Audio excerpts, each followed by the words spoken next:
Welcome to Chat and Dish. I'm Casey Quaretti. Today I'm going to show you how to make a gâteau de pomme à noix, a French apple walnut cake that is mouth-wateringly delicious. Now we're going to be using a French family basic cake recipe that you'll be able to change many times over by using different fruits and different flavorings. But most importantly of all, this recipe is really easy to make and delightfully delicious. So it's perfect for our American kitchens. We only need 8 ingredients to make a cake for 6 people. 2 apples, a tablespoon of your favorite liqueur or flavoring. We're going to be using Cointreau today.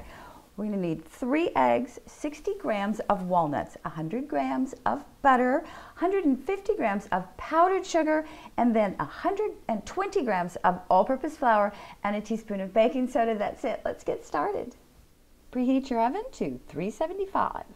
Take 20 grams of your butter, that leaves 80 for the cake, and then go ahead and rub this all over the base and sides of your baking dish. It's a really nice, generous amount of butter.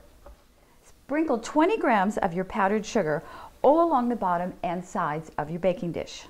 Tap and tilt so that you make sure your powdered sugar is coating the sides of your baking pan too. Pop this into the refrigerator so it's nice and chilled, and let's do our batter. We need to peel, seed, and chop our apples. I like to do this by cutting the top and bottom off the apple. Just toss that aside. And then what you're going to do is just take your knife and slice around until your apple is peeled. This is the Gordon Ramsay way of doing it. Cut straight down just outside of the core. Turn it around and make another cut straight down just outside the core.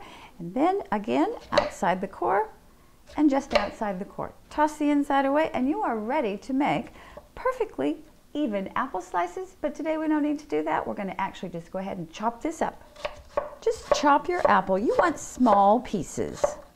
Toss your apples with your liqueur and then set them aside. Separate your eggs, mix the yolks and the sugar together until they're kind of a light buttery color.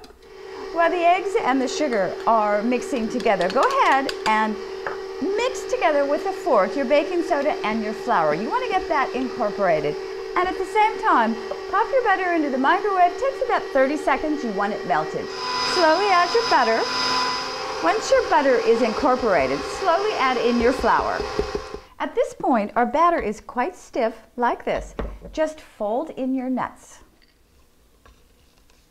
Beat your egg whites until nice and stiff. I've said this before, I like to use a really deep dish to do the egg whites in. That way they don't splatter all over the kitchen and they whip up really quickly. Perfect for that is just a Pyrex measuring cup. Ooh, nice and stiff. Absolutely perfect. Now we're going to incorporate our egg whites into our batter. And we're going to do this 1/3 at a time. You don't want to break down too much of the air that's in your egg whites. That's what's going to loosen this batter up and turn it into a really yummy cake batter. Okay, I've got 1/3 mixed in. Now I'm going to add the other third, and I changed to a wooden spatula because this one was a little bit too soft and flexible to do that nice circular motion that keeps the air in without getting it all smushed down. Half our batter goes into our chilled pan. Spread your batter all across the bottom of your pan. All right, top your batter with half of your apples. Now spread the rest of your batter on top of the apples. Top your cake with the second half of your apples, and then just make sure that they're all spread evenly across the top. Now it's into our preheated 375-degree oven for 40 to 45 minutes. Ooh la la, me regarde! This cake looks and smells absolutely fabulous. Now the hard part is we have to wait 15 minutes before we can take it out of the pan. So I think what I'm going to do is make some whipped cream to serve on the side. I'm being totally decadent having whipped cream on top of this cake, I must tell you.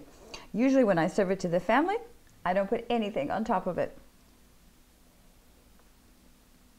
Oh, this is phenomenal. As always, thank you for visiting. I hope you enjoyed learning how to make French apple walnut cake, and I especially do hope that you try it. Let me know how your family likes it. Until next time, I'm gonna miss you. Cheers.